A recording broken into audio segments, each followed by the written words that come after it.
success of the Ford Mustang. The car's platform and many other major components were shared with the Pontiac Firebird, which was released in the same year. The standard Camaro came with a 6.4-liter V8, which produced 375 brake horsepower.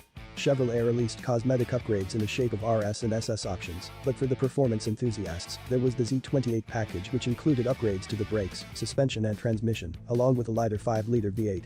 A 6.5-liter V8 was an additional optional upgrade. Unlike the previous two on this list, the Camaro is still manufactured to this day. Number 2. The Dodge Charger. Introduced first in 1966, however the first generation sales were underwhelming to say the least. The Charger really took off in 1968 when the second gen was released, with Dodge producing 3 times as many vehicles as initially expected.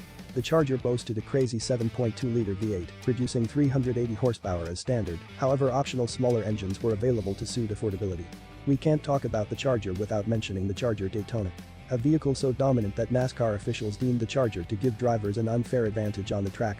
NASCAR promptly enforced new regulations that would see the end of the Charger in these events. The Charger Daytona easily fetches upwards of $150,000 nowadays. Number 1. The Ford Mustang. Produced in 1964. The Mustang was a hit from the get-go. Finally a car that matched powerful performance and slick looks. The model received some enhancements when Ford collaborated with Shelby in 1965 to produce the Shelby GT350. The 4.7-liter V8 was capable of an output of 360 brake horsepower. As time went by, Shelby-tuned Mustangs became more outrageous. The GT500 was released in 1967, which sported a massive 7-liter V8. Along with this crazy engine, the GT500 set itself apart with more of a comfortable daily driving feel. A couple years later, the Mustang Boss 429 was introduced.